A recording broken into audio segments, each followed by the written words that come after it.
Hello and welcome back to Logan Sounds Off. Today on my podcast, I'm going to be reviewing a very special traditional folk album that's important to a lot of people. It only came out last year, 2023, the label being Rough Trade, and they've released a couple of albums, and now they're back with False Lankum. This is, of course, a very popular traditional band now, Lankum. I am a massive fan. The tracks on this are incredible. As an actual album to go out and buy, I bought this in a lovely independent record store run by Gary. It's called Roller Coaster Records. Check it out on social media, and if you live in the area, make sure to check it out. You can find their website, and that will tell you everything that you need to know.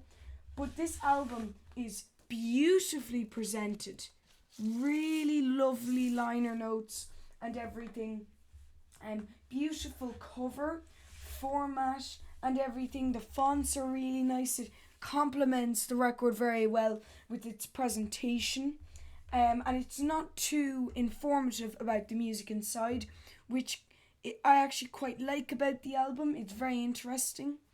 But Lankum are a great band, and I'm really excited to get started on talking about this album. Starting off on side A, because this is actually a double album. Some of the songs are very long, with the last track called Turn clocking in it over 12 minutes, so it's a pretty long song. But you got as the first track on side A, Go Dig My Grave, which obviously this is a very dark song, and I'm not going to get into the main premise of the track because that's not what my channel is all about. It's about the music, but it is an interesting story. But anyways, moving on. It is dark and kind of haunting. The story really just works with the song, and it has that the layers of instruments move up to lead to an inevitable climax, where at the start, obviously, you've got this beautiful voice echoing really poetic lyrics that really start off the album perfectly. It sets a mood and tone for the rest of the record.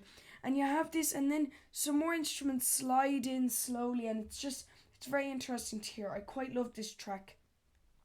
And then you have Clear Away in the Morning, and this is a very slow and calm track. This is very strange to be just straight after Go Dig My Grave, especially when they're nearly complete opposites as tracks. Funny actually, what I related it to, if you've heard my album review of The Scratch, you can check it out in the description below if you're on YouTube. My album review of The Scratch, I discussed the fact that there's a song on it called Shoes, and then a song on it called Blackout, which are completely different, and yet one after the other. This is the exact same thing. Obviously not similar tracks, but you've got a really calm track and a heavy track mixed together, which I thought was really funny, and I always loved that about an album. But it has some beautiful guitars in it, really lovely, and a voice that really is fantastic, like nothing I've ever heard before. So I really like Clear Away in the Morning. It's one of my favourite tracks. And then you have, I'm not sure, is it Fugue or Fugu, whatever, I'm not sure. Fugue 1. And this is like an interlude. It's pretty good. I mean, they don't really affect the album in any way. They're okay as tracks. But yeah, there's nothing really much to say about them. And then I have Master Crowley's. This is a beautiful, quiet track. This follows amazingly from the tracks before. Especially when you're going on to a new side, it can be very difficult to continue where you left off. And then you have Newcastle. And this is a beautiful, quiet track. This follows amazingly again from the last track, Master Crowley's, but it's just fantastic. And Master Crowley's actually is very fast paced. It's very fast paced. And the thing about Master Crowley's that I like is that it's just well recorded and very fun. So you had Newcastle, and then before that you had Master Crowley's. They fade in perfectly. So I really like that about that. And then Fugue 2, you have your other interlude, and then you have Netta Perseus. So on the record, I've actually noted here, it says Back to Earth. I'm going to show you because it's very interesting. If you look under Netta Perseus, I'll bring it up. It's very kind of muffled, but you can see it a bit. Back to Earth. Underneath this, I think that's a fitting description. Nothing else to say about that track, just Back to Earth. And I think that really describes the song for me. Have a listen. The New York Trader then. This is a brilliant track that starts off the side perfectly, because now we're on side 3, disc 2, and this is one of my favourites. I love the New York Trader. It's a really cool kind of ballad. And same with the next track, Laura DeBoer and Mary Flynn. And this is a really cool track. I love the singing in this. Again, I think it's fantastic throughout the whole album, but it shines on a couple of the tracks, and I love its flow from the last song. And then Fugue 3, you have your other interlude, and then this is a very powerful track called On a Monday Morning, and very different to anything else on the record. Really different. It's really good, but it's just very different, and I quite like that, the flexibility of the record. It's really cool. Just found it really cool to listen to. I love that track. And now the turn is a worthy, and I love this word because they use it for really long, like tracks in a rock opera, a worthy epic to finish the record. And again, like Netta Perseus, it had something very interesting written on it. So I'm just going to take out one of the liner notes to show you, because it was really cool and I loved it. It says, make a sound underneath the turn. So, in general, I went through the tracks quite quickly because in general I have a lot of things to say about this album. It's fantastic. It is iconic, and it has changed the face of Irish traditional and folk music forever. It is interesting, it is strange, it is long, it's progressive, it's crazy, and it's revolutionary. And it's taking old tracks and bringing them with new life to a new generation, to a new audience, to tons of different things. It's making so many connections to not only really traditional artists, to now more modern reproductions, especially now with trad being on the rise. The Folk Awards were only a couple of months ago, and Lankum were part of that Folk Awards. I believe they were nominated for Best Track. I'm not sure, but I remember hearing their name on it. I'm not sure what they were nominated for. But they are an excellent band who are pioneering a genre that is very hard to work with nowadays. It's not as popular. With now pop and hip-hop moving out of the circle, and rock and country apparently coming in and becoming the new pop genre, trad is very strange to all this and really cool, and there's a certain group of people who listen to it. So to have Lankum create an album like this, False Lankum, which I think is a fitting title for an album that isn't exactly a true definition of traditional music. It is completely different, and it has expanded it as a new form of music.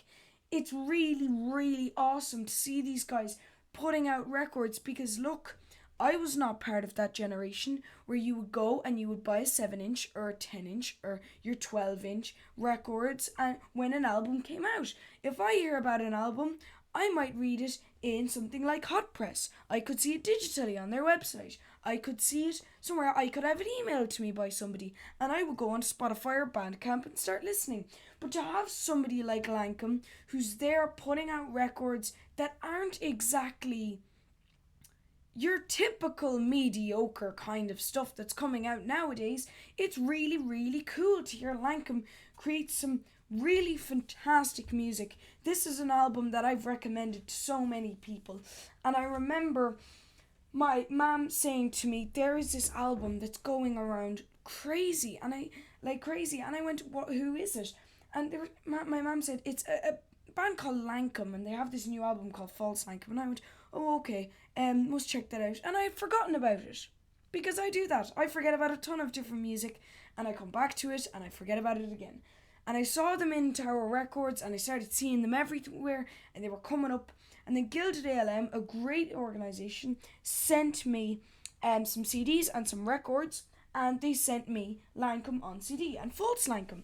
And I remember in the video, I went, I really meant to listen to this, and now that I have it on vinyl, it's great to hear in the proper sound on my new turntable, because recently I got an Audio Technica.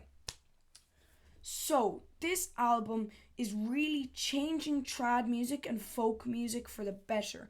It is bringing in strange influences and really cool albums from a long time ago now back into the present. And that's very hard to do. The word that I like to use, like what they're doing right now, is revitalizing old music. And I think that is the perfect word. They're making music like that sound fresh again, bringing it back completely, renewing it, starting off the cycle again. And it's really cool. They're introducing really older music now to just a newer way of listening. Because face it, music is changing all the time. Records aren't being as sold as much as they were in the 70s. Same with cassettes, same with compact discs. So it's hard to put out music and have it listened to in the same way as maybe trad music did in the 60s and 70s. Where False Lankum is, they're selling tons of records and I'm so happy for them.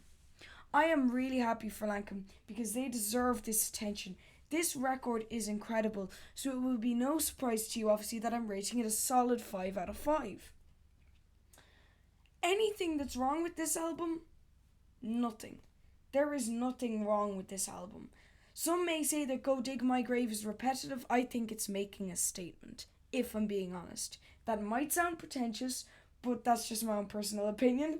So, there you go. Let me know your thoughts, because I know I'm not the only one who likes False Lankum.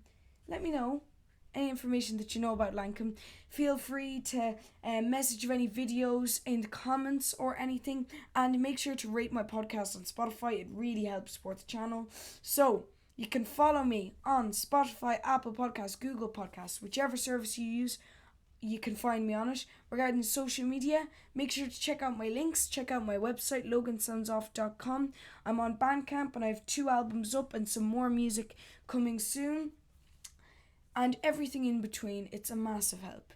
It's free and it's just terrific having all this support from you guys, because reviewing albums like this is my passion, so to have people supporting my passion is just fantastic.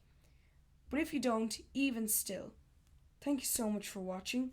I hope you enjoyed the video. I hope you take something from this. If you haven't listened to False Lankum before, check it out. It's pretty cool. Have a great day, guys, and I hope you enjoyed this album review. Goodbye.